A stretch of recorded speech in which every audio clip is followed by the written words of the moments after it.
vamos a hablar es sobre la difusión de la alergia a los alimentos hacia la comunidad. Yo soy Martín Bósola, soy especialista en pediatría y en alergia e inmunología clínica. Esta versión la estamos dando en mayo de 2020.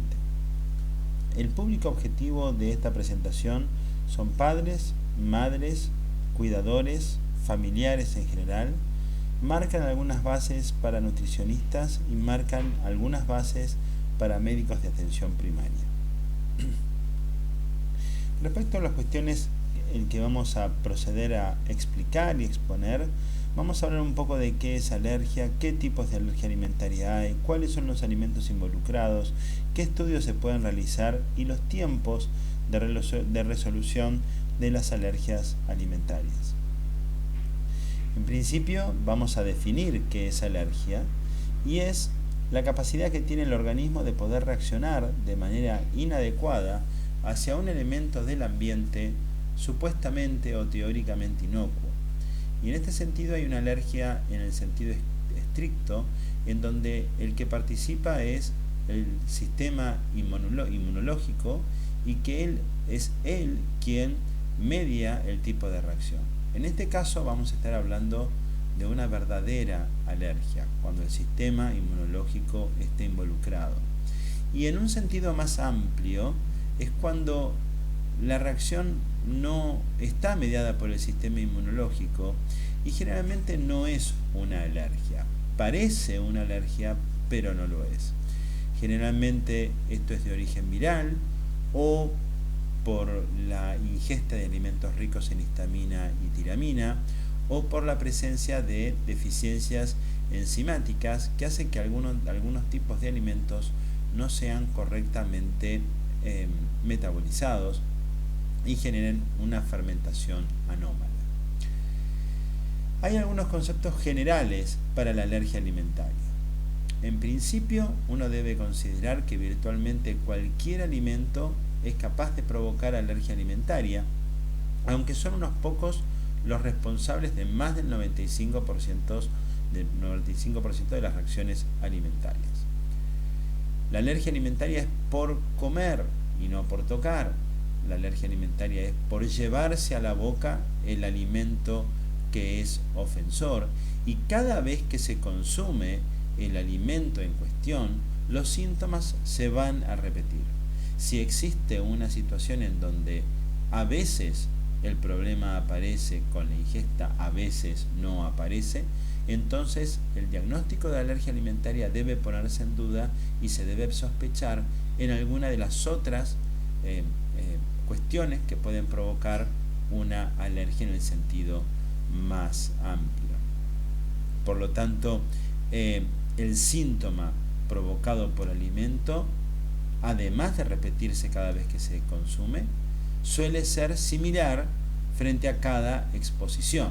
Es decir, no voy a esperar que hoy un alimento me provoque una urticaria y mañana me provoque deposiciones con sangre, o al revés, no voy a esperar que un paciente que tiene deposiciones con sangre posteriormente vaya a tener un shock anafiláctico. El tratamiento cardinal de las alergias alimentarias es la eliminación completa del alimento sospechoso. No la respuesta alérgica es una respuesta que responde a la calidad del alimento consumido y no a la cantidad del alimento suspendido. Por lo tanto, la eliminación debe ser completa y absoluta. Obviamente que existen distintas pautas de alarma según la patología y la mayoría evoluciona espontáneamente, aunque esto depende mucho de la patología y del alimento ofensor que está involucrado en esto.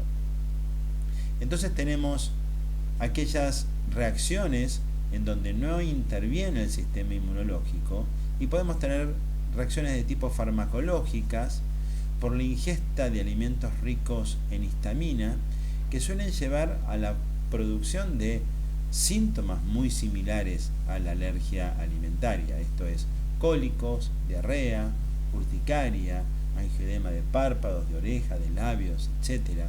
Y que generalmente se ve en niños más pequeños y que depende un poco del volumen de la ingesta. En estos casos, los alimentos que son ricos en histamina son alimentos que son habitualmente eliminados de las dietas cuando los pacientes tienen algún tipo de brote. Chocolate, huevo, embutidos, cítricos, tomate, espinaca, banana, frutos secos, etcétera, etcétera. Esas dietas enormes que se dan a los pacientes y que en definitiva no se es alérgico a todo eso, sino que son alimentos que son ricos en histamina y por lo tanto el consumo combinado de estos alimentos podría de alguna manera empeorar un cuadro clínico. Generalmente uno le da a los pacientes cuando tienen una alergia un antihistamínico y estos son alimentos ricos en histamina. Básicamente la idea de esta dieta es tratar de no echar leña al fuego y tratar de que el paciente mejore más rápidamente, pero la eficacia de estas dietas es extraordinariamente controvertida. Por el otro lado tenemos pacientes que tienen reacciones de tipo enzimáticas, en donde existe algún tipo de deficiencia enzimática que hace que el paciente presente algún tipo de síntomas generalmente de tipo gastrointestinal. Distensión abdominal, irritabilidad, gases, cólicos, deposiciones explosivas, diarrea, etc. Que generalmente esto se da en niños mayores y adultos y que hay algún tipo de variabilidad de acuerdo a la ingesta. Generalmente esto es por la deficiencia de disacaridasas y los alimentos que están comprometidos son la leche y los derivados. Existen algunas otras deficiencias enzimáticas que pueden provocar síntomas similares, pero que no vienen a la cuestión de esta presentación. Acá lo que sí debemos tener en cuenta es que estas deficiencias enzimáticas aparecen más tardíamente en la vida y no en los lactantes. Por lo tanto, los lactantes generalmente no tienen esta deficiencia enzimática, o si la tienen transitoriamente porque cursan algún tipo de intercurrencia de alguna gastroenteritis o cosa por el estilo, pero no algo en forma definitoria. Pero estos pacientes generalmente se quejan de que no les gusta la leche, de que les cae mal, y se calcula que alrededor del 40% de los adultos tienen este tipo de problema en mayor o en menor medida, y esto está definido por algún tipo de variabilidad de acuerdo a la ingesta. Se debe considerar que son muy pocas células de toda la vellosidad intestinal las que están destinadas a formar estas disacaridasas, con lo cual cualquier tipo de patología o de cualquier tipo de gastroenteritis que genere algún tipo de aplanamiento vellocitario, inmediatamente la leche empieza a caer mal. En la inmensa mayoría de los casos es transitorio, pero algunos pacientes lo tienen de manera sostenida. Es muy importante considerar que los lactantes, sobre todo los bebés más pequeños, lo que hacen es metabolizar la lactosa, porque las mamás en su leche producen grandes cantidades de lactosa. Por lo tanto, la deficiencia enzimática absoluta en estos niños no existe. Lo que sí existe es una metabolización parcial de las disacaridasas en aproximadamente un 20%, con lo cual esto justifica que los bebés más pequeños tengan aumento en el número de deposiciones explosivas, líquidas, etcétera, esas seguidillas de gases que eliminan, y es todo por esta deficiencia, llamémosla parcial, pero que es algo de tipo fisiológico.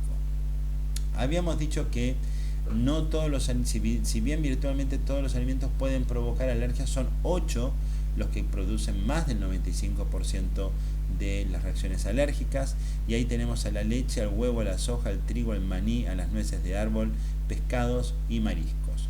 Estos son los que más frecuentemente provocan alergia. Obviamente que leche, huevo, trigo y soja son los que provocan alergias alimentarias en niños más pequeños, y el maní, las nueces de árbol, los pescados y los mariscos lo hacen en niños más grandes, y también dependiendo de las costumbres y las rutinas alimentarias que pueda tener cada familia o cada grupo social o cada grupo étnico o lo que fuera, que hace que se consuma más de un alimento o menos de un alimento, más temprano, más tardíamente. Esto es bastante variable, pero estos son los 8 grandes que son capaces de provocar algún tipo de reacción. La alergia alimentaria, ya cuando es provocada por algún tipo de mecanismo inmunológico, se puede dividir o clasificar de distintas maneras, o bien por el mecanismo de acción, o bien por el lugar en donde se produce la reacción, etc.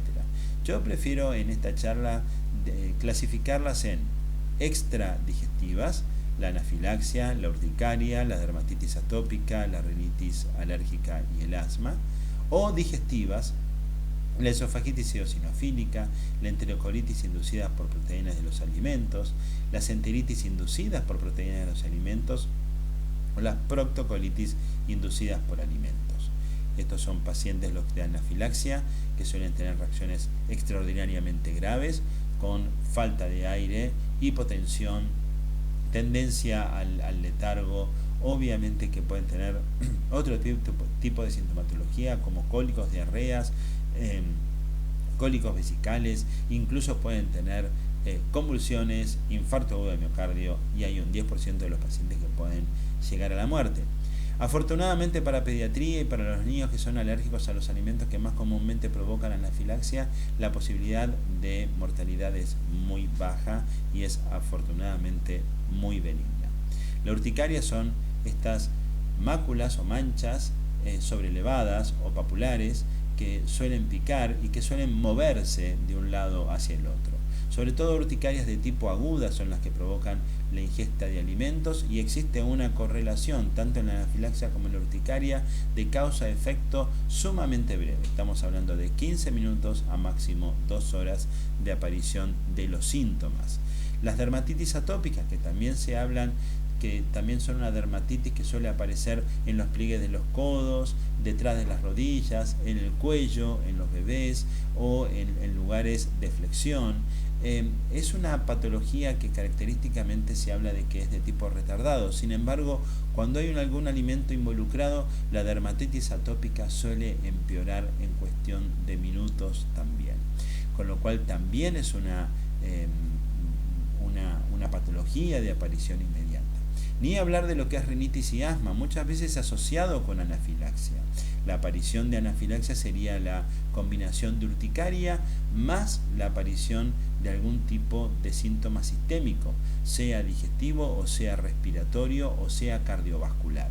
Eso es la definición de anafilaxia. Pero también puede aparecer rinitis y asma en forma aislada, lo cual es bastante menos frecuente, pero que puede ocurrir. Pero anafilaxia es síntoma cutáneo más síntoma respiratorio, particularmente en niños, mientras que en adultos la anafilaxia es síntoma cutáneo, generalmente acompañado de síntoma cardiovascular. Pero no quiere decir que esto no pueda llegar a ser intercambiable.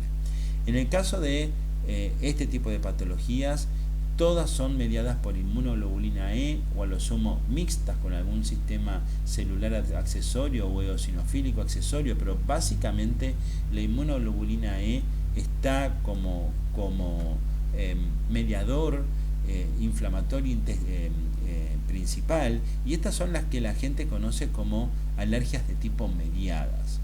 Mientras que por el otro lado tenemos las gastrointestinales. Las esofagitis eosinofílicas es una patología relacionada con el esófago, que es la parte inicial del tubo digestivo, en donde se infiltra por unas células que son eosinófilos y que lo que genera es una estenosis del esófago con una dificultad para tragar por parte del paciente. Tanto es así que esta dificultad para tragar muchas veces llega al atascamiento y la necesidad de una endoscopía de urgencia para desatascar al paciente, aprovechar para tomar biopsias y generar el diagnóstico de esofagitis.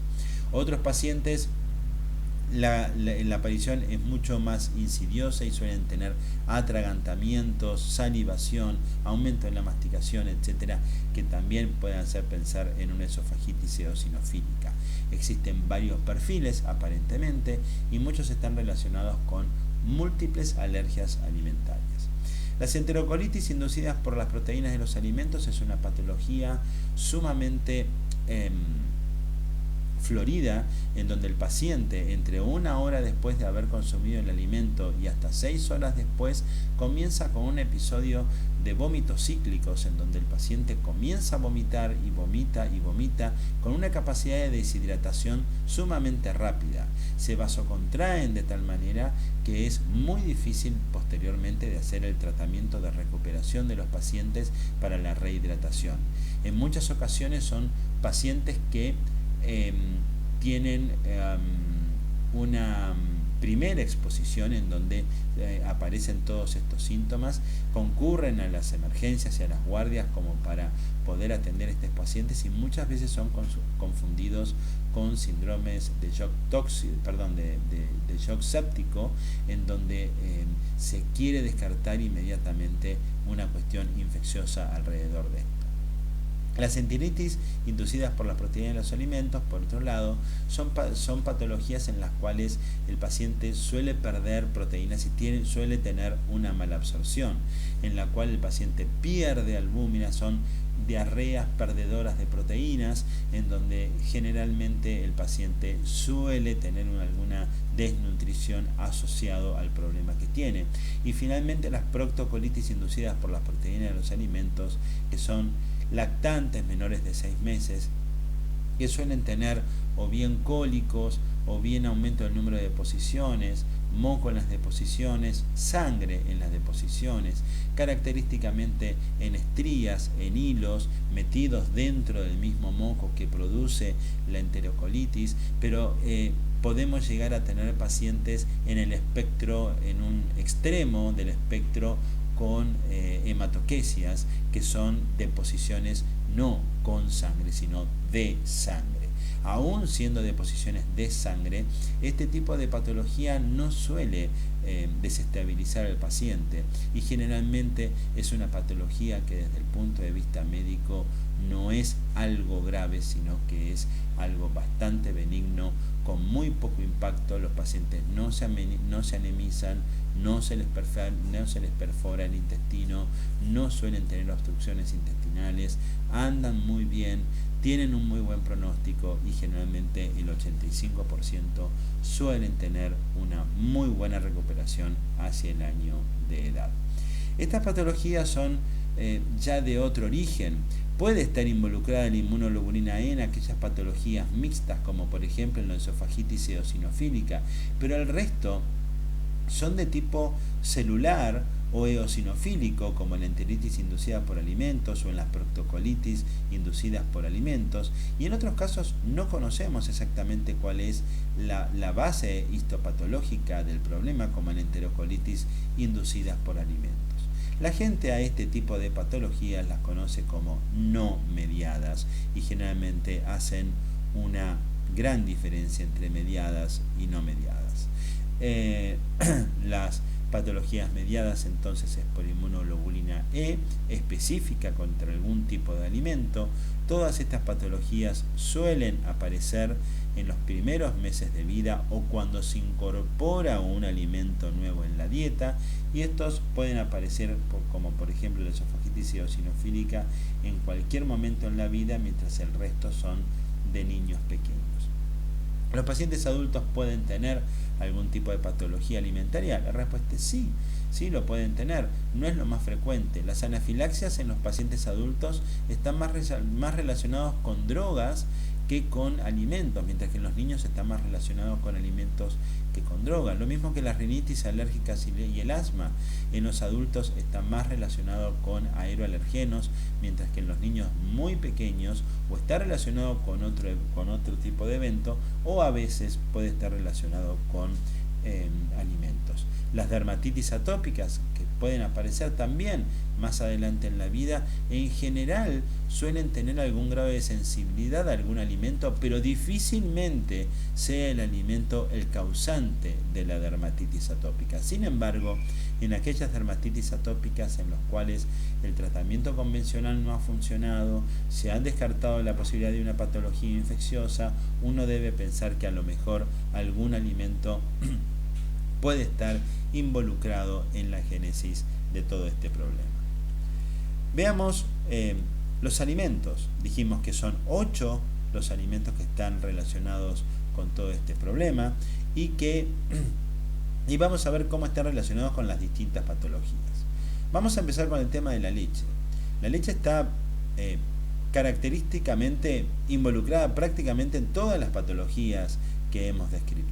La leche es un alimento que suele traer problemas en cada una de ellas, en mayor o en menor medida, pero es bastante importante en algunas de ellas. Por ejemplo, en la anafilaxia, los niños que tienen alergia a la leche, en alrededor de un 10 a un 15% pueden desarrollar anafilaxia con la primera ingesta de leche. Estamos hablando que el promedio de inicio de anafilaxia por la ingesta de leche es alrededor de 6 meses de vida. También puede provocar urticaria, puede provocar dermatitis atópica y también puede estar relacionado con la rinitis y el asma, pero ya en estas situaciones esto es mucho más manejable desde el punto de vista médico que la anafilaxia en sí misma. Por el lado de las patologías gastrointestinales, la leche tiene muchísima relevancia en las esofagitis eosinofílicas. Se dice que no hay esofagitis eosinofílica que funcione si no se elimina la leche de la dieta. Y por el otro lado, es particularmente importante en las proctocolitis inducidas por las proteínas de los alimentos. En este caso, la leche es prácticamente el primer y único provocador de la proctocolitis inducida por alimentos. Muchas veces se ve mamás que están haciendo dietas para evitar que su hijo tenga deposiciones con sangre y es la leche el principal causante. Difícilmente haya otro alimento que pueda estar causando este tipo de problemas. Sin embargo, también lo podemos ver provocando enterocolitis inducida por las proteínas de los alimentos con niños que al ingerir leche entre la hora y las 6 horas empiezan con los vómitos cíclicos y suele ser con la primera ingesta de leche en donde tienen este tipo de problemas alrededor de los 6 meses de edad. Y en las enteritis inducidas por proteínas de los alimentos, aquellas diarreas perdedoras de proteínas, también la leche está involucrada. Por lo tanto, la leche es un alimento que debemos considerarlo como uno de los más importantes dentro de este tipo de problema de alergia alimentaria. La soja es uno de los alimentos que vienen muy relacionados con la leche y en un grado de reactividad cruzada. Es particularmente importante en la esofagitis eosinofílica y en la proctocolitis, pero acompañando a la leche. Se dice, aunque no existen datos extraordinariamente ciertos, que acompaña a la leche en las patologías no mediadas en aproximadamente un 50% de los casos. Por el otro lado, la soja también puede intervenir en aquellas patologías mediadas por inmunoglobulina E per se o bien también acompañando la leche. Ahora, en estos casos ya se tiene algún dato más fidedigno de en qué medida acompaña la leche y esta medida está en alrededor del 16% de reactividad cruzada. Cuando uno habla de reactividad cruzada, habla que el alimento en cuestión tiene algún grado de entrecruzamiento con el otro en la formación, en la aparición de síntomas y por lo tanto cuando se soluciona uno generalmente se soluciona el otro. Por lo tanto, la soja para nosotros no tiene mayor relevancia más que como acompañamiento de lo que podría llegar a ser el tema de la leche. Distinto es el huevo. El huevo tiene mayor participación en bastantes patologías, pero particularmente el huevo es importante en la generación de anafilaxia. Junto con la leche, el huevo es uno de los alimentos que más frecuentemente provocan anafilaxia, aunque el huevo, a diferencia de la leche, es termolábil en algunas de sus proteínas, con lo cual es un alergeno más seguro que la leche, porque la leche, por más que se caliente, no va a tener un efecto de tipo de disminución de la alergenicidad que tiene. Necesita procesos más importantes de tipo físico-químicos como para poder disminuir su alergenicidad, como la hidrólisis extensa. Mientras que el huevo, con la cocción, muchas veces uno logra solucionar el problema, pero su problema fundamental es con la anafilaxia y la relación que puede llegar a tener la anafilaxia con la reactividad que se pueda tener con vacunas. Obviamente que siempre se tiene algún grado de temor entre alergia al huevo y alergia a vacunas, pero donde está descrito fundamentalmente es en pacientes con anafilaxia y no con urticaria o con dermatitis atópica. El huevo particularmente también es importante en dermatitis atópica, en lo que puede causar un empeoramiento de la dermatitis atópica. En lo que es patología gastrointestinal, tenemos entonces que tiene particular importancia en la esofagitis eosinofílica y mucha menor importancia en las enterocolitis, enteritis y proctocolitis. Pero es un alimento que, por los efectos que puede tener sobre aquellas reacciones mediadas por inmunoglobulina E, es un alimento que tenemos que colocarlo en amarillo como para tener una precaución en cuanto a la ingesta de huevo. La ingesta de huevo debe realizarse inicialmente en las edades en las cuales esté indicadas. La postergación en la incorporación del huevo en la dieta puede traer inconvenientes de generar mayor tendencia a la alergia a que si se incorpora en forma temprana. Por lo tanto, el huevo tiene su valor y hay que tenerlo en cuenta y muy seriamente con el tema de alergia alimentaria. Posteriormente tenemos el trigo. El trigo tiene mucha participación para la dermatitis atópica. Es un alergeno que suele traer problemas con esto, aunque también puede traer urticaria. Existe una patología muy rara, por un lado, pero hay que tener cuidado con ella, que es el síndrome de trigo, de anafilaxia y ingesta de trigo con el ejercicio. Son pacientes que si comen trigo solo no les pasa nada, si corren no les pasa nada, pero si de alguna manera comen trigo y corren pueden sufrir una anafilaxia. Son pacientes muy particulares y que tienen una sensibilidad muy específica a una determinada parte del trigo. Y por el otro lado, el trigo participa mucho en las enteritis inducidas por proteína de los alimentos. El trigo puede participar como provocador de la enfermedad celíaca o como sensibilidades de tipo no celíacas, además de la alergia mediada por inmunoglobulina E. Por lo tanto, acá hay que considerarla como no mediada también. Y el trigo también tiene participación en las esofagitis eosinofílicas en los niños más grandes. No tiene participación en las proctocolitis, muy poca en la anafilaxia, salvo en este raro síndrome que les estaba contando, y no mucho más que eso. Vamos al maní y a los frutos secos. El maní lo que tiene es su participación también muy importante en la generación de anafilaxia. Es un alergeno sumamente importante para anafilaxia y urticaria, pero sobre todo para anafilaxia, aunque también puede participar en la esofagitis eosinofílica. Y por eso hay que considerarlo como un alimento a tener en mucha consideración por los cuadros de anafilaxia que pueden provocar. Y lo mismo sucede con los frutos secos, que en algunas ocasiones pueden tener algún grado de reactividad cruzada con el maní, aunque taxonómicamente no están relacionados entre ellos, pero los frutos secos también son una fuente importante de anafilaxia. Por lo tanto, los frutos secos también hay que tenerlos en rojo junto con el maní, porque además las proteínas no son modificadas por los procesos comunes de cocción. Y finalmente tenemos pescados y mariscos, que son alimentos que su principal problema es la generación también de anafilaxia.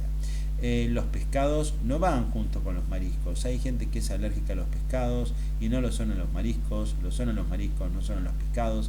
El problema es que generalmente pescados y mariscos son procesados en forma conjunta, con lo cual es bastante común que haya algún grado de contaminación que pueda provocar algún tipo de reacción inadvertida. También pueden provocar urticaria y también están relacionados en la esofagitis y en las enterocolitis inducidas por los alimentos. Por Por lo tanto, por su participación en la generación de anafilaxia y por la posibilidad de reactividades de contaminación cruzada que puede existir entre pescados y mariscos, uno debe considerar a estos alimentos también en amarillo junto con el huevo.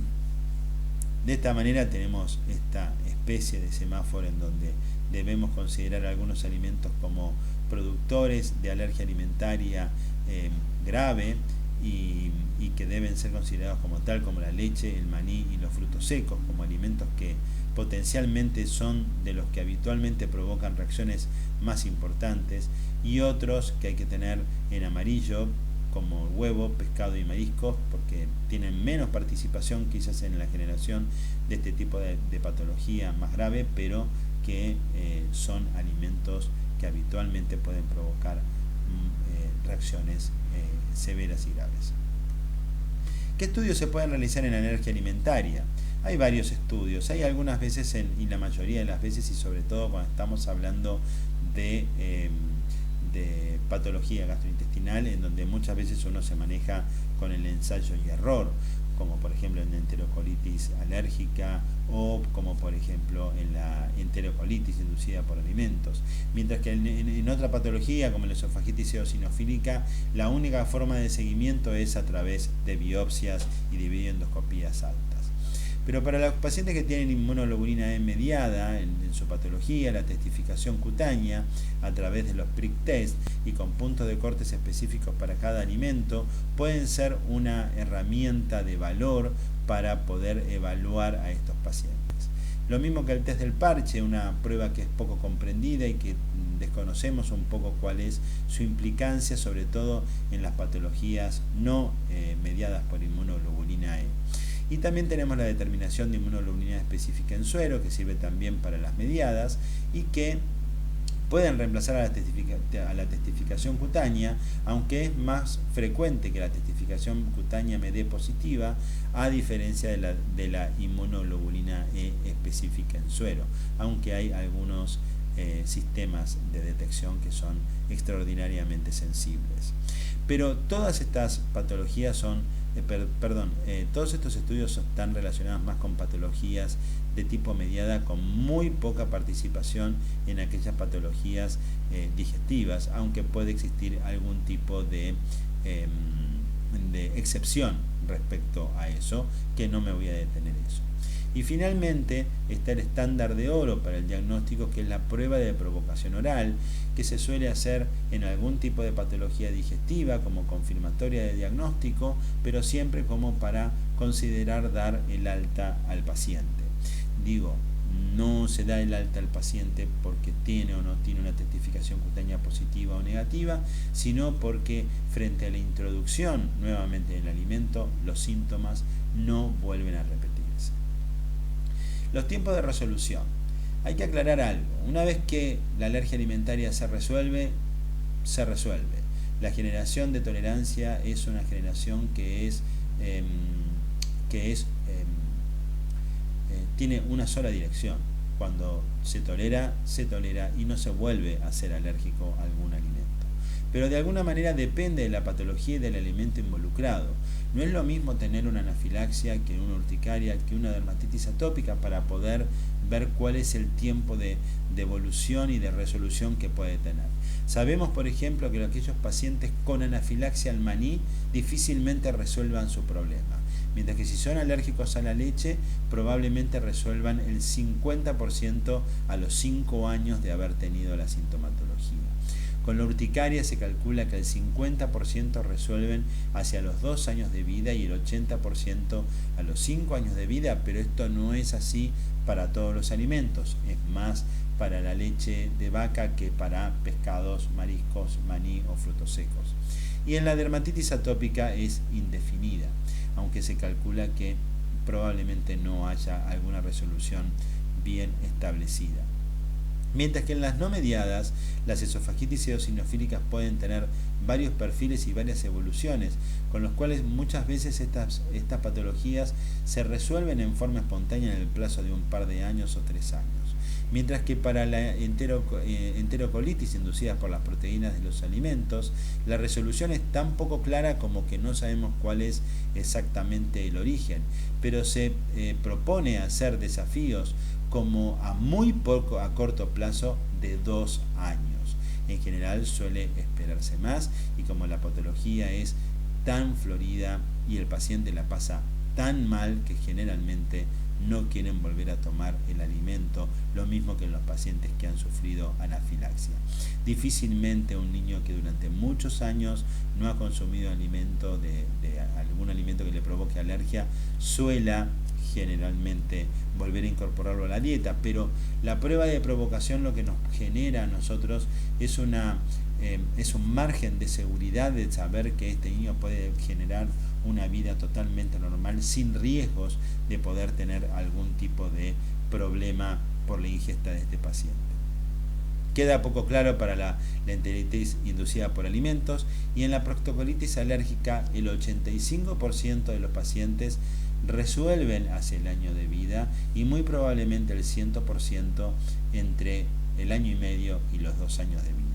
Hay un grupo de pacientes con proctocolitis alérgica mayores que tienen otro tipo de implicancias y otro tipo de respuestas a las dietas, y en los cuales hay que pensar la posibilidad de algún otro tipo de patología de tipo intestinal. Hay algunas pautas de alarma que hay que tener en cuenta para determinados tipos de patología. Por ejemplo, en las proctocolitis, aquellos chicos que son menores de 6 años, que tienen cacas con estrías de sangre, algunos cólicos, que andan muy bien con la dieta y que no tienen por qué tener mayores inconvenientes. Sin embargo, aquellos niños que tengan 3 días de deposiciones sanguinolentas, en donde ya sean coágulos, ya sea una deposición más importante, más allá del debut que pueda tener, y que tenga además una detención de peso o una falta del crecimiento deseado, son niños que deben ser reevaluados por el gastroenterólogo y el alergista para ver que no tenga otro tipo de patología. Pero un niño que tiene este tipo de problemas es un niño que francamente demuestra que está enfermo y que tiene un empeoramiento general de su estado general. En la anafilaxia hay algunas pautas de alarma. Aquellos pacientes que tienen más tendencia a tener anafilaxias a repetición son aquellos que tienen asma de base.